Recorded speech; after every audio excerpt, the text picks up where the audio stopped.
الحمد لله أخواتي وبناتي بارك الله فيكن. horta ilaahay naga abaalmariyo kulligeenba khaasatan idinka ilaahay idinka abaalmariyo. maqsuudka iyo ujeedada la isugu imanayo waa inaanan iloobin waxa uu yahay. waxa ugu muhiimsan ilaahay nidaam qaybi uu leeyahay jalla jalaaluhu uu noogu talagalay inuu naxariistiisa nagu siiyo. wax kasta ilaahay adduunkan sabab uu yeelay. asbaabta ilaahay dambi dhaafka uu ku bixiyo adoomadiisa rag iyo dumarba oo ku soo dhaweeyo oo ku jeclaado oo naxariis iyo raxmad iyo uu ku siiyo. waxaa ka mid ah kulanka ilaahay dartiis loo kulmayo, ilaahay maxabadiisa loo kulmayo, dikrigiisa loo kulmayo, in la isxusuusiyo aayaadkiisa iyo sunnada nebigiisa calayhi الsalaatu wassalaam, in meesha qur-aan lagu akhristo, in ilaahay subxaanahu wa tacaala la xusuusto. waxaa weyn ee ilaahay laga helayo ayaa horta ka xeel dheer oo ka weyn waxaan fawaa'idda la yidhaha aada faa'iidaysanayso. laga yaabaa wax cusub inaadan maqal oo aada horay u haysay axaadiidta ama aayadaha meeshan laga sheegayo, laakiin kulanka ilaahay dartii loo kulmayo ayaa khayrkaa lagu helayaa oo naxariistaasi ay ku soo degaysaa. markii xadiidkii nabigeena saxiixa ahaa sala allahu calayh wasalam, sideedana mu'minka iyo mu'minaduba camal kaste oo saalixa waxaa wanaagsan inay istixdaaraan fadliga uu leeyahay. fadliga iyo wanaagga uu leeyahay markuu istixdaaro oo qalbigiisa gashado ayuu u sahlanaanaya oo u fududaanaya oo dhib kastoo ka soo gaarana wuu u adkaysanaya. marka fadliga majaalistani ay leedahay waa inaan had iyo goor aanan iloobin. waa majaalis ilaahay jecel yahay, malaa'ig khaasuu ilaahay usoo diraa oo yimaada oo ka qayb gala, oo dabadeedna ilaahay oo caliima jalla jalaaluhu oo ka cilmi badan iyaga ayaa haddana lilikraami buu weydiinayaa xaggeed ka timaadeen. addoommo adigu aada leedahay yaa rabbi baanu ka nimid, oo ku xusayey oo ku tamjiidinayay oo ku weynaynayey. may arkeen may arkin, kumay arag. hadday arkaan see bay noqon lahaayeen? way ka sii badnaan lahaayeen sidan. haye maxbay weydiisanayeen? maxay ku weydiisanayeen? jannadaada ilaahay oo ku weydiisanayeen. jannadeeda may arkeen? maya. hadday arki lahaayeen waa ka sii badnaan lahayd raqbadooda iyo yacni jacaylka ay jannada u qabaan ay ku weydiisanayaan. oo waxay ka cabsanayo iga magangelayeen miyaa jira? waa maxay? naartaada. oo naartaada may arkeen? maya, naartaada may arkin. hadday arkaan maxay samayn lahayn? waa ay ka sii dari lahayn. xadiidka macnihiisu sidaa ahaa. ilaahay wuxuu ku soo gebagabeeyey, waxaan idinka markhaati gelinaya malaa'igtaydiiye addoommadaydaas inaan u wada dembi dhaafay kulligood. malag baa odhanayaa la yidhi waxaa ku jira midaan iyaga ka mid ahayn oo muraad kale iyo dan kale u yimid. walahu qad kafartu buu ilahay odhanaya. isaga naftirkiisa waa loo dembi dhaafay. maxaa yeelay hum lqowmu laa yashqaa bihim jaliisuhum. kan iyaga la fadhiista walow yuusan kaba mid noqonine ku hongoobi maayo oo khayrkaas wax weyn baa ka soo gaaray. marka in sha allah horta muraadka ugu weyn aynu leenahay aynu isugu nimid in ilaahay ka wada rajaynayno kulligeen kaa ha noqdo marka ugu horeysa. marka labaad mawduuca laga hadlay la doonayo mashaayikhdu inay idiin tafsiiliyaan. anigu aayado qur-aanaan markii waxaan jeclaa in dhallinyaradii ay akhriyaan, laakiin waxay iska jeclaysteen inaan anigu akhriyo. aayadaha markaa ii soo hormaray waxay ahaayeen aayado ilaahay uu kula khitaabayey. waad maqasheen, macnaha tafsiirkana waad akhrisataan, waad garanaysaan. ayado uu ilaahay kula hadlayey, toos ula hadlayey haweenkii nebiga calayhi salaatu wassalaam. kuwaas haweenka nebiga lagula hadlayeyna dee haweenka muslimaadkana waa lagula hadlayaa. waxaa ilaahay uu ka bilaabay uu haweenka nebiga uu kala hadlay waxay ahayd adduunyada inay xaqiraan oo aakhiro ay jeclaadaan, inayna adduunyada jacaylkeeda iyo dhaldhalaalkeeda iyo quruxdeeda qalbigooda ku weynaanin. haddii ay saas xaalkoodu yahayna in aynan u suubanin nebigiisii calayhi الsalaatu wassalaam khayru khalqillaahi ahaa inay nolol la wadaagaan. آية ساسكو بالله يا أيها النبي وأمر من الله قل لأزواجك وحد كتلا إن كنتن تريدن الحياة الدنيا وزينتها فتعالين أمتعكن وأسرحكن سراحا جميلا. هداتهن كوا الدنيا ذي يخرح ذي دوني والرباء قال يا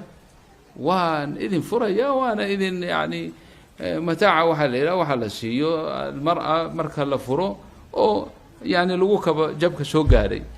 كان وايدين سينا سوى ناكسنا وايدين سيدين معناها نرى شيء أكثر يضحبكم الهين. وإن كنتن هتدين تريدن الله ورسوله والدار الآخرة الله يا رسول كيسا يا دار الآخرة ودون يهداتهن وجعلنا فإن الله إلهي أعد للمحسنات كوين والملاكسين حملك صالح علي من المحسنات كوحود دياري أجرا عظيما أجر وين إلهي بايري وحوين وحوين هدو إلهي وحكله وحوين ووحن عقلك بني آدم كقلي كريم وحا لقالها دي محي هايد مركي سبب النزول كاللقاضة أزواج رسول الله صلى الله عليه وسلم ما أين كذل من النبي صلى الله عليه وسلم إنه أدوية بدن إيو فيلا الأرض سوا أما قرية هراي كجرين كبدلوا أما قولك فرق كبدلوا أما قولك جيف كبدلوا أما وحيالا هذا أنكم مشغول سلنا هي رجعني يدور كان هوينكم بهوسي بدنا لأن لو مشغول سيء ما أين ضلبني نفقد إنه يور كرديو نفقد حاجة كردنا يا مشهد مغشين أو لما بيلودينا دب لشيدين يا رسول الله أنت نفقد إنه كرديهم بعد ضرب كودوها جوابتنا تاسع نقطة إن كنتن كل والنبي هو خيار قليي واحدة تلو الأخرى بخيار قليي أمنا عائشة كبلابي كل قود وحيدهن الله ورسوله والدار الآخرة دورني هل كاسات مركا كشد القاضي ليس خير لنا الكاسوك إيمانية وانا قاقا أديك قوري قاقا ولا شيء مسلمات دي هل كان فردنا كبلابي الله الله وانا قاقا قوري قاقا وكبلابي هداد قوري ليه ذهي هداد قوري لهين داد قبر يرتاي داد حاصلتاي داد قفوة إلى تياتاي وانا قاقو وحوكب الله بني حب الله ورسوله والدار الآخرة إلهي جعلاته قلبي آتك جعلاته إلهي داد جعلاتين وحا على مدى هذا كم ذا وحو إلهي النعي ما جعلاني أدوية إلهي النعبيها من الذين شغرت الله إلهي ونعبيها الدنيا ما جعل الله لا يحب الدنيا إساقا أبوري إساقا دادكو نعميي ومع ذلك إساقا حقيري إساقا شاقيني سنأكتي سوحبا كاهين isaga kitaabkiisa noogu sheegay haddii ilaahay agtiisa ay wax ka tahay inuusan dadka ku kufriyay waxba ka siiyeen ka bashabiyana Allah ka dhigay isaga quraankiisa nagu yiri turiiduuna arada ad-dunya wallahu yuriidu al-aakhirah idinku arada ad-dunya baad rabtaan aniguna aakhirah raba subhanallah ilaahay aakhirah waxba kuma intifaaco Allah la tanfa'uhu la dunya wala aakhirah wala al-aakhirah نبي صلى الله عليه وسلم يا زهدي يا صحابيات يا أمهات المؤمنين يا زهدي يعني زهدي اختياري بوهاي اضطراري ما هين نبي هدول رب بقر بنقول لها دولك بورها ودن كي سردنا الذهب الله قد لها ما هو سندوني لأنه حقوقي هي ربي كون كلها أدوية لها إنه مرتبا كنا هي وشلبا نبي وقتنا كي لها إنه سن جعلين أيوه وقاذي ساسها لقى أيتها المسلمة خير لنا هالكاسو كبل لابنيا تربية العيال حب الله وحا مركا وحا آثارتي سي على مديه سكمنا حب الله ورسوله هنا طريق سي أدخاده إن الإله جعلاته هذا مشايخه قيبتي أي هو قيبيا هذا الكيغة يسن هذا إعلانان أورن واتكتكتو ماذا كهدني ماشي أنكسو قلي كروحة وي إلهي مركا جعلاته شنو كو جعلان إلهي هدفو كو جعلادنا وحررته هليشا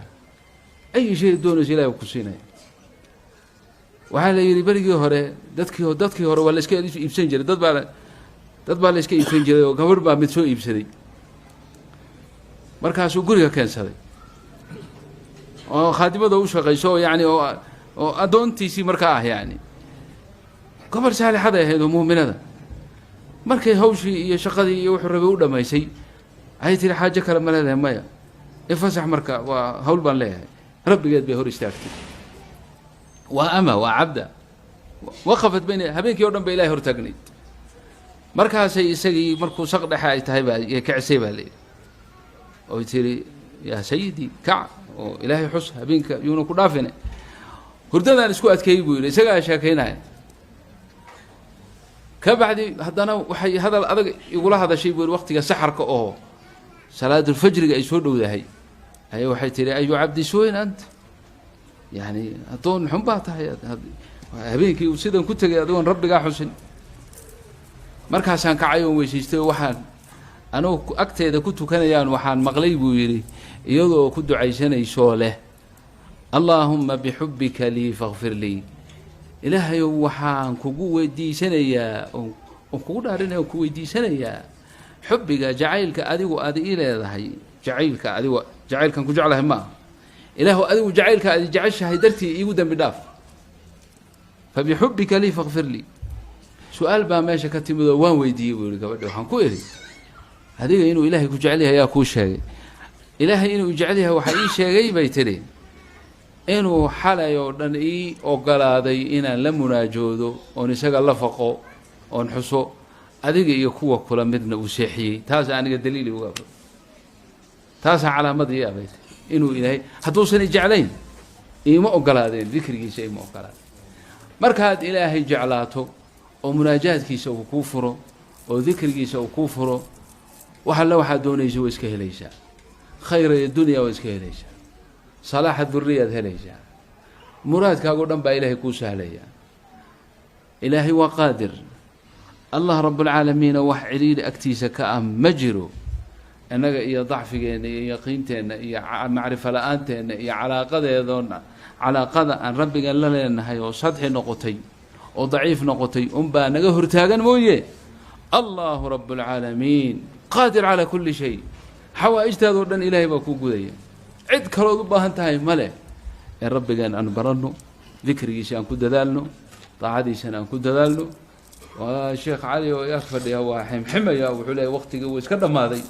meeshaan waqtiga waa la qaybsaday khayrkaasaan isu dardaarmaynaa in shaa allah مسلمات مؤمنات ومحجبات وذاكرات لله عز وجل إناتين ونومقتا إلهي بان كبرينا إنو إذن زياديو سيداس بين اسكو أغانينا إن شاء الله عرورتنا يعني أنت إلوبيني عرورتنا قفك إلهي عرورسي كي كلنا عرور دوني وله لنا الله سيو إن شاء الله عرورتنا الدعية وإلهي أمبريا وح كله